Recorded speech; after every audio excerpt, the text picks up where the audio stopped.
But have you guys all heard this story about the Sunday school teacher who was teaching her little 3 and 4-year-olds? And she said, "Okay, class, what's furry, has a big fluffy tail, and eats nuts?" And they just keep looking at each other. And she goes, "You know this.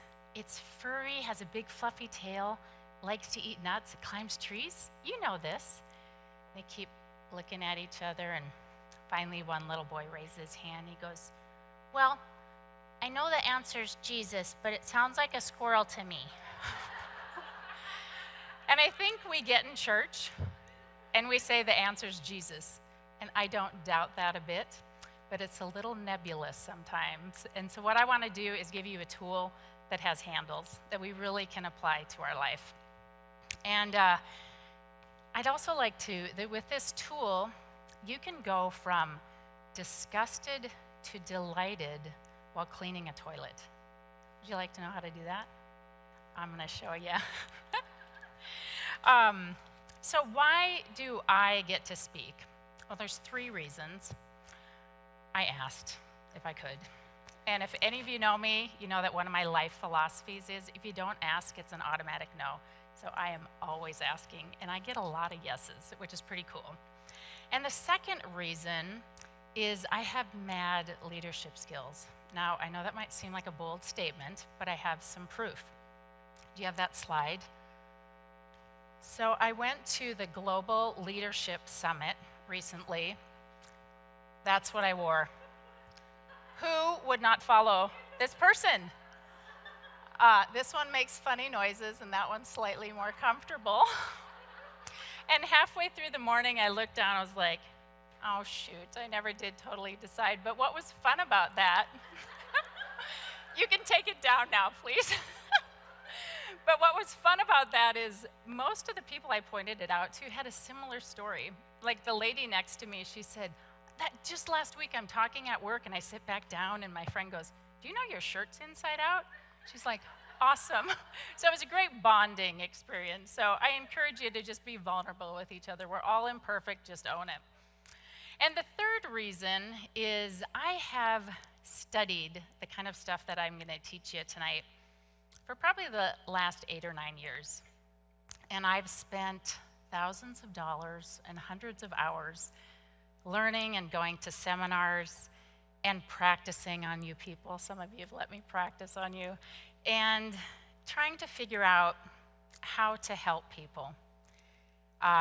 So I had shared in January at the retreat that about 8 or 9 years ago, I went through a period of severe depression and anxiety. Lasted about 2 years. And over the course of seeing several different counselors and ministers, I pulled out of that, and that was great. But I wanted to help others. And next week, I start a 6-month life coach certification program because what they teach is the most succinct thing I've seen, and that's what I want to share with you. And so there's nothing new under the sun, so this may not be brand new, but hopefully it's packaged in a way that really helps you apply it to your life. So if you would take out your journal, did everybody get a journal when you came in? We have more if you didn't. And I'd like you to write down one thing in your life that you wish were different. Maybe your husband, that's always a good one, or lack of a husband, your job, your income, your emotional state, let's see, your impact on the world. Anything you wish were different, and we're going to come back to that. If you don't have anything, we'd like you to speak in October at our C3 meeting. Okay, so this, Romans 12:2 says, "Be transformed by the renewing of your mind," and this is one way to do it. So on another page in your journal, if you want to write down CTFAR.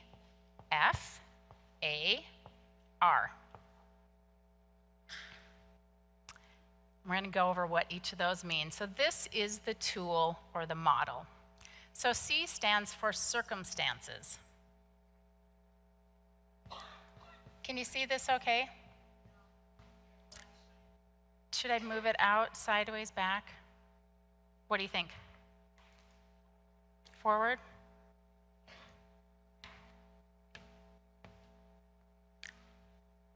How's that? Better? Look more forward? Or did it kind of get glary? Help me out, ladies. How's that? Good? Okay. Oh, now you can see my terrible handwriting and maybe some misspellings. Okay, T is for our thoughts. Thoughts. F is for our feelings. A is for our actions. And R is for our results. Okay, so circumstances. Circumstances are those things that we can't control. Some of those things we can't control are other people. Some of the things we can't control or change are our past. So there's lots of things that we can't control. And those circumstances may trigger a thought. A thought is a sentence in our mind about the circumstance. Those thoughts or that thought create our feelings. We might think the circumstance causes our feelings, but it's our thoughts about the circumstance that create our feelings. Some of you might be going, like Tim Allen, but it's true, and we're going to go through some examples. And our feelings are vibrations in our body. Some of them are pleasant, some of them not so pleasant, but they're really important because they drive our actions. We typically act out of what we feel. And our action can be what we do or what we don't do. It can be action or an inaction. And that's where we get our results, by what we do or don't do. So this all ties together. So feelings are neither good nor bad, but they do tell us what's going on in our brain, consciously or unconsciously, but that's where our feelings come from. So we're going to go through some examples because that's how I learn best. So this, when we just leave the CTFAR, that's your model. And we're just going to leave those there and fill it in. So to my toilet example, I'm not going to fill it in, but several years ago I was cleaning my toilet, and I've done it a couple times since. But there were some dribbles down the front of the toilet, and I'm thinking, disgusting. So I'm blaming my husband and my teenage son, and I'm like, come on, guys. And then I was like, oh, I bet it was my friend's little 3-year-old boy who was learning to use the toilet, and all of a sudden it was so cute. Now, I have no idea whose dribbles they were, and I didn't do a DNA test, so I might have even been wrong, but I tell you what, I was totally thrilled to clean up after him, and that's just by changing my thought. So here's another example. So a couple days ago, my daughter came home, and she dropped her phone, and it was dead. So I'm going to put that up here, dead phone. Okay, that's something I can't change. It's out of my control. Then I had a thought about that circumstance, and it was, great, I need to file a claim,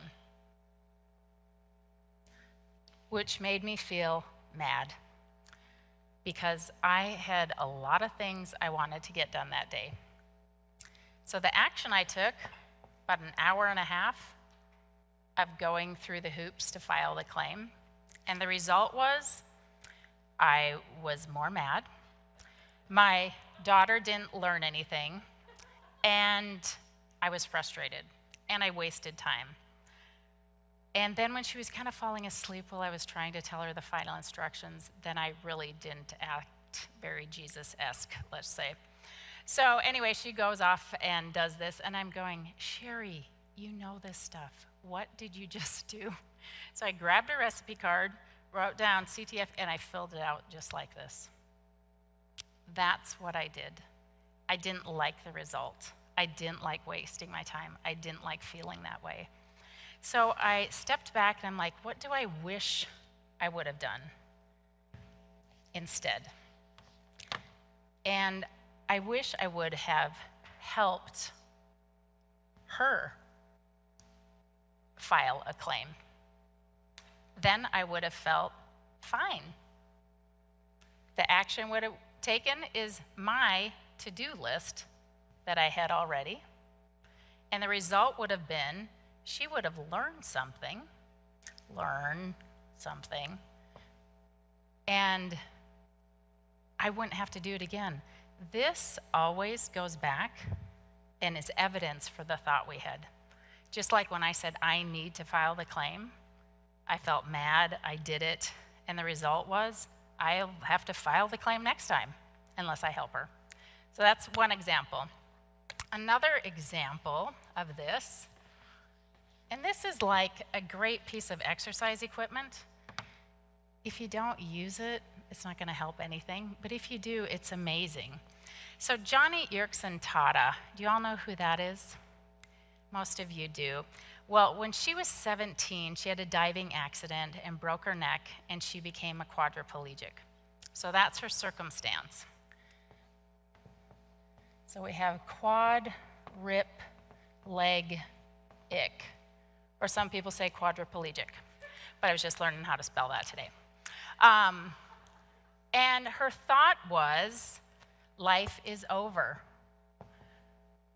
And you can see why a 17-year-old or someone of any age might think that. That seems logical. Her feelings were sad and depressed. So the actions she took were to sit in her room and watch life pass her by. The result was life was over. It proves her original thought.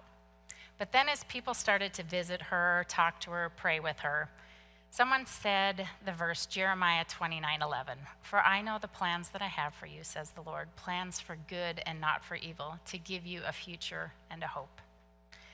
And they said God still has a plan. And I don't know her thought process, but I could guess that she probably thought, yeah, right. I'm 17, I can't walk, I can barely use my hands. Life is over. But as that thought sat there, she started to look at it and ponder it, put it back. Could it be true that God still has a plan? So she started to entertain the thought that God still has a plan. Her circumstance has never changed. So she thought, God has a plan. Could that be true? So she started to think about that. Her feeling was hope. Her actions, she learned how to draw with her mouth. Draw and paint with her mouth. And if you've never looked up her art, you should, but not right now. Do it tomorrow when Diette's talking. That would be great. And the result, sorry, Diette, no. And so the result was she has influenced positively, I don't think millions would be exaggerating, do you? Millions of people, which proves the original thought, God has a plan. Our thoughts are always optional. God has purchased our freedom. Jesus got the keys back, but we need to choose our thoughts carefully. And here's another example. My husband, we'll call him Jim because that's his name. Jim. And we always had a good marriage. For the first 20 years, we had a good marriage. We liked each other. But about 8 or 9 years ago, when I went through that depression and anxiety, I started to should on him. Have any of you ever done that to anybody in your life? And I said, you should do this and you should do that, and he would. And I said, well, you just did that because I asked you to. You didn't want to. He's like, yep. That's exactly why I did it. And I won't go into anything else, but I don't know how close we were to losing our marriage, but it wasn't good.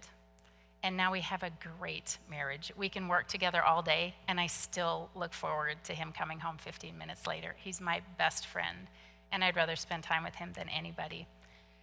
And Jim never changed at all. Everything happened right here. That is the power of our thoughts and our minds. So, something to think about. And another story, Jesus told the parable of the talents in Matthew 25:14. And I'm just going to run through that really fast. So a master was going away. He called his servants, and he gave each of them talents according to their ability. And I looked up what a talent was worth, and it was anywhere $1,000 to $1 million, but so whatever that's worth. So the first one he gives him 5, next one he gives 2, and the last one 1. He goes away, comes back after a long time, he calls him to give an account. The guy with the 5 said, here's 5 more. The guy with 2 said, here's 2 more. He's like, high five, let's party. And it's the guy with the 1 talent that I want to talk about. So the guy with the 1 talent, he comes in and he said, Master, I knew you were a hard man and you reap where you don't sow. So he thought he's a hard man. So I was afraid.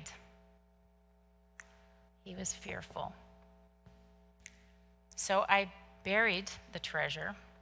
Bury.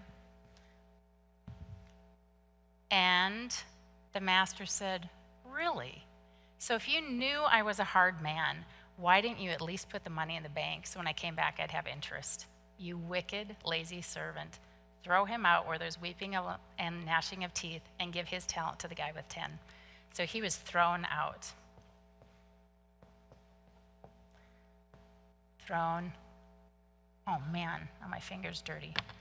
Thrown out, which is evidence for his original thought. See, he's a hard man.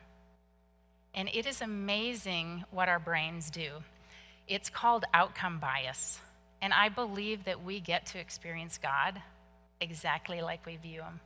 If we view him as a good father, our feeling will be hopeful. We can do stuff. We don't need to be afraid. Even if we mess up, there's grace. But the outcome bias, if we view him this way, life will produce evidence that will prove that point. If we switch our glasses and change our thoughts, we'll also see evidence to prove that point. And a great example are scientists that are creationists and some are evolutionists. They examine the same data and they come up with totally different conclusions. They have outcome bias. So it's good to be aware that that's what our brains do. And another story that I recently heard was about a man named Rusty, and I don't know how to say his last name, but he's from Zimbabwe. And he was falsely accused and convicted of murder and sent to prison for 10 years, where the conditions were terrible. There was no furniture in the prison at all, no bed, chair, table, nothing. And I think he watched over 2,000 prisoners starve to death over that 10-year period.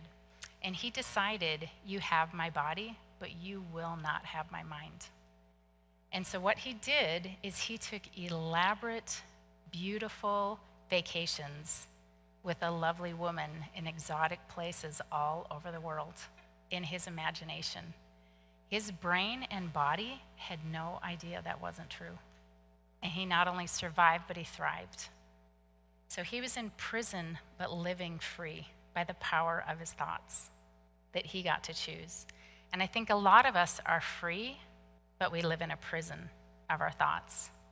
We live in a fantasy world of fear.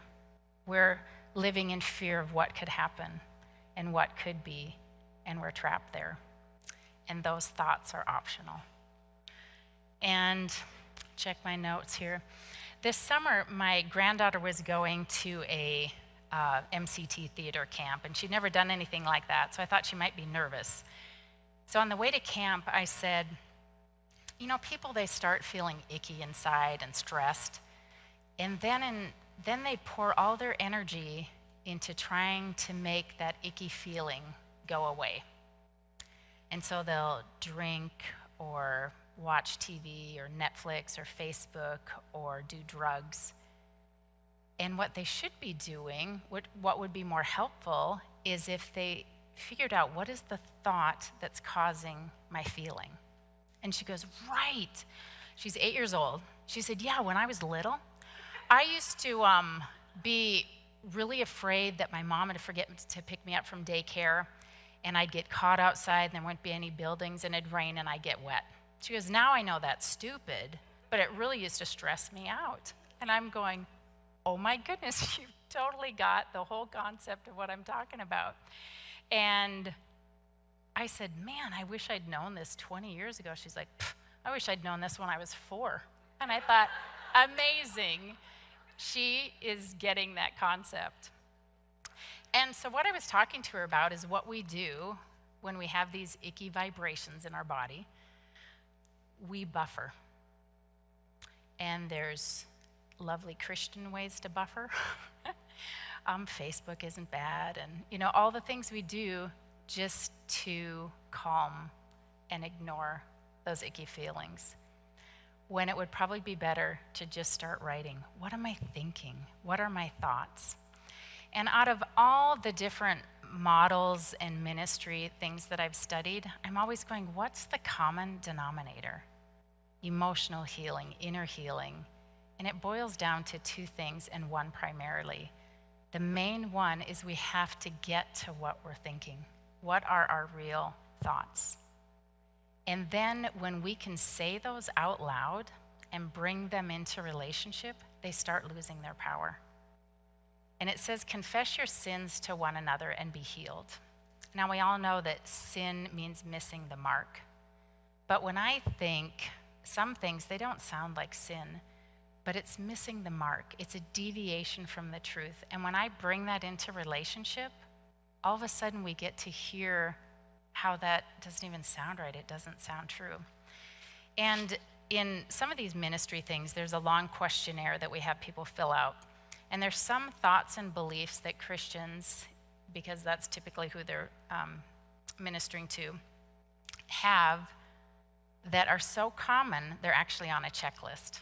So I want you to listen to these and see if you've thought any of these, or if you do think these things. I don't belong. I have to be perfect. I'm flawed. God loves others more than me. I'm not worthy. I'll never be good enough. So I'd like you to turn to the lady next to you and just tell her, you don't belong. Can you do that? It's like, I'm kind of kidding, but hopefully that was awkward for you. But once you say that thing out loud, you're like, that's ridiculous. I wouldn't even say that to someone I barely know. But yet we tell ourselves that over and over and over again, which creates our feelings, drive our actions, and give us our results. And if you don't like the results you're getting in your life, change your thought. That is the freedom that he purchased for us, the freedom for us to choose. A man named Isaac Singer said, we must believe in free will. We have no choice. I love sayings like that. They're so fun. So I just encourage you to just become more aware of your thoughts. Now, I still buffer, but I know I'm buffering. I still judge other drivers because it's so fun, but I know what I'm doing, and it's on purpose. So just like our vote, and like everybody should vote. And it's like, oh, everybody does vote. Everybody does vote. Even if you don't drop your ballot in the box, you're voting. It will have a result. And our thoughts are the same way. You are doing this. I just encourage you to do it on purpose. I think that's all I have.